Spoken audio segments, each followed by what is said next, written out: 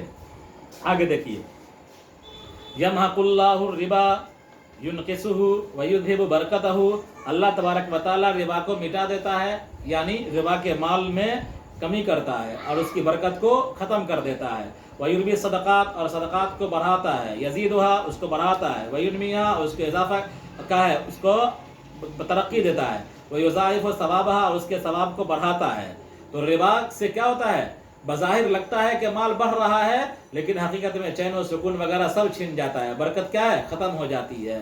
اور صدقہ و خیرات سے بظاہر لگتا ہے کہ مال گھٹ رہا ہے، لیکن کیا ہے؟ اس کے ذریعے سے مال بڑھتا ہی اللہ تعالیٰ بڑھاتے ہیں اور اس کا ثواب آخرت کے اندر عطا فرماتے ہیں، سمجھا؟ تو ربا کے ذریعے سے آدمی بغیر عوض کے مال لیتا ہے، ربا کے اندر آدمی بغیر کسی عوض کے مال لیتا ہے، مال حاصل کرتا ہے، اور صدقات کے اندر آدمی بغیر عوض کے مال خرچ کرتا ہے، مال دیتا ہے، صدقات کے اندر آدمی بغیر عوض کے مال دیتا ہے، سمجھا؟ اور ربا کے اندر بغیر عوض کے مال لیتا ہے، سمجھا؟ تو فرمایا اللہ تبارک و تعالیٰ ربا کو مٹاتا ہے اور صدقات کو بڑھاتا ہے، اور اللہ تبارک و تعالیٰ پسند نہیں کرتا ہر ایسے شخص کو جو ربا کو حلال سمجھ کر کفر کرتا ہو، ہے نا، اور اسیمن گنہگار ہو، فاجرن بیاکلیہ، یعنی ربا کو کھا کر کے، ربا کو استعمال کر کے وہ گنہگار ہو رہا ہو، اللہ تبارک و تعالیٰ اس کو پسند نہیں کرتا، اس کو سزا دے گا، ہے نا۔ تو ربا کو حلال سمجھ کر کفر کرنے والا، یا ربا کو حرام سمجھتا ہے لیکن ربا کو استعمال کرتا ہے، سود کھاتا ہے، سودی کاروبار کرتا ہے، تو سودی کاروبار کرنے والا سود کو حرام سمجھتے ہوئے یہ کیا ہے؟ فاجر ہے، لیکن سود کو حلال سمجھ کر کے سودی کاروبار کرنے والا یہ کیا ہوا؟ کافر ہوا، اس لیے کہ آیت الہی کا انکار ہوا، ہے نا۔ تو فرمایا چاہے وہ دونوں گروپ میں سے جو بھی ہو، اللہ تبارک و تعالیٰ ایسے لوگوں کو ہرگز لائق نہیں کرا، پسند نہیں کرتا ہے۔ آگے دیکھیے، ان الذین آمنوا وعملوا الصالحات واقاموا الصلاۃ وآتوا الزکاۃ لهم اجر عند ربهم ولا خوف علیہم ولا هم یحزنون، بلا شبہ جو لوگ ایمان لائے اور نیک عمل کیے، انہوں نے نماز قائم کیا، زکوٰۃ دیا، تو ان کے لیے ان کا اجر ہے ان کے پروردگار کے پاس، اور ان پر نہ کوئی خوف ہوگا اور نہ وہ غمگین ہوں گے۔ یا ایھا الذین آمنوا اتقوا اللہ وذروا اترکوا ما بقی من الربا ان کنتم مؤمنین، یہ آیت تو ہو گئی، ربا کی حرمت ہو گئی نا۔ اب آگے مزید اور وضاحت کر رہے ہیں، اللہ تبارک و تعالیٰ کر رہا ہے کہ اس آیت کے نزول کے بعد ایک دوسرے پر ربا کے جو سارے معاملات ہیں سب درگزر کر دیے جائیں۔ کیا کر دیے جائیں؟ ربا کے سارے معاملات ختم کر دیے جائیں۔ تو اے ایمان والو تم اللہ سے ڈرو اور چھوڑ دو ما بقیہ من الربا، ربا کا جو حصہ باقی ہے ایک دوسرے پر اس کو درگزر کر دو، چھوڑ دو۔ ان کنتم مؤمنین، اگر تم ایمان والے ہو، اے صادقین فی ایمانکم، اپنے ایمان کے دعوے میں اگر تم سچے ہو تو ربا کی حرمت نازل ہو چکی ہے، لہذا اب ربا کا معاملہ اگر تمہارا کسی کے پاس ہے، کسی سے ہے، تو اس معاملے کو ترک کر دو، ہے نا۔ اب تم صرف اپنا قرضہ واپس لو، اپنی پونجی واپس لو، ربا لینے کی ضرورت نہیں ہے۔ فَإِنَّ مِنْ شَأْنِ الْمُؤْمِنِ امتثال امر اللہ ہے، اس لیے کہ مومن کی شان اللہ تبارک و تعالیٰ کے حکم کی اطاعت ہے۔ لما نزلت لما طالب بعض الصحابۃ بعد النہی بربا کان لہ قبل، یہ آیت نازل کب ہوئی تھی؟ جب ربا کی ممانعت کے باوجود بعض صحابی نے پہلے والے ربا کا مطالبہ کر لیا تھا ایک دوسرے سے، ہے نا۔ تو یہ آیت نازل ہوئی کہ نہیں، جب حرمت نازل ہو چکی ہے ربا کی، تو اب آج کے دن سے آگے ربا کا تحقق نہیں ہونا چاہیے تمہارے معاشرے اور سماج میں۔ جو بھی ربا کے معاملات ہیں، چاہے کل کے ہوں، چاہے 1 سال پہلے کے ہوں یا 2 سال پہلے کے ہوں، سارے ربا کے معاملات کل عدم۔ اب تم کو صرف پونجی واپس لینے کا اختیار ہے، ربا کیا ہے، عوض کا ربا لینے کا اختیار نہیں ہے، سود لینے کا اختیار اب نہیں ہے۔ فَإِن لَّمْ تَفْعَلُوا مَا أُمِرْتُمْ بِهِ، پس اگر تم ایسا نہ کرو جس کا تم کو حکم دیا گیا ہے، فَأَذَنُوا بِحَرْبٍ مِّنَ اللَّهِ، تو تم جان لو، تم کیا ہے، اعلموا، تو تم جان لو اللہ اور اس کے رسول سے جنگ کو۔ کیا مطلب؟ یعنی اگر تم اس ربا کی حرمت کے نازل ہونے کے باوجود بھی ربا کا معاملہ کرتے ہو تو گویا کہ تم اللہ اور اس کے رسول سے جنگ کرتے ہو، سمجھا۔ لکم فیہ تحدید، اس میں سخت تحدید ہے، کس کے لیے؟ ان لوگوں کے لیے جو ربا کا معاملہ کرتے ہیں۔ آیا سمجھ میں؟ تو ربا ایسی سخت چیز ہے، اتنا سخت جرم ہے، معاشرتی جرم ہے ایسا کہ یہ بنیادی انسانی حقوق پر ڈکیتی ہے۔ کیا ہے؟ بنیادی انسانی حقوق کے خلاف یہ جرم ہے نا۔ اور یہ اتنا سنگین جرم ہے کہ گویا کہ ایک آدمی جو ربا کا کاروبار کرتا ہے یہ اللہ اور اس کے رسول سے اعلان جنگ کرتا ہے، سمجھا۔ یہی وجہ ہے کہ ربا کے تمام معاملات سے جڑے ہوئے لوگوں کے تمام معاملات حرام ہیں، سمجھا۔ ربا کی دلالی کرنے والا، ربا کا کام کرنے والا، ربا لکھنے والا، ربا دینے والا، ربا لینے والا، ہے نا، سب کیا ہے؟ سب حرام۔ کیا ہے؟ سب حرام ہے اور سب وعید کا مستحق ہے۔ آیا سمجھ میں؟ تو فرمایا لکم فیہ، اس میں سخت تحدید ہے۔ ولما نزلت قالوا، اور یہ آیت نازل ہوئی، ولما نزلت قالوا لا یدا لنا، کیا ہے، بحربہ، کہ ہم کو اللہ اور اس کے رسول سے جنگ کی طاقت نہیں ہے، سمجھا۔ جب یہ آیت نازل ہو گئی، لما نزلت، کون؟ فَأَذَنُوا بِحَرْبٍ مِّنَ اللَّهِ وَرَسُولِهِ، نازل ہوئی تو صحابہ کرام نے ہاتھ اٹھا لیا کہ اللہ اور اس کے رسول سے جنگ کرنے کی ہمارے پاس طاقت نہیں ہے، ہم ربا کے سارے معاملات کل عدم قرار دیتے ہیں، سمجھا۔ اور خود جناب نبی کریم صلی اللہ علیہ وسلم نے فتح مکہ کا ہے حجۃ الوداع کے موقع پر فرما دیا تھا کیا کہ جاہلیت کے زمانے کے تمام سودی معاملات میرے پیر کے نیچے رون دیے گئے، جاہلیت کی تمام رسمیں میرے پیر کے نیچے رون دی گئی، اور سودی کاروبار، سودی معاملات تمام کے تمام رون دیے گئے، اور سب سے پہلے میں اپنے چچا عباس رضی اللہ تعالیٰ عنہ کا سود معاف کرتا ہوں، ہے نا۔ تو یہ کیا ہے؟ تو حضور صلی اللہ علیہ وسلم نے اعلان بھی کر دیا۔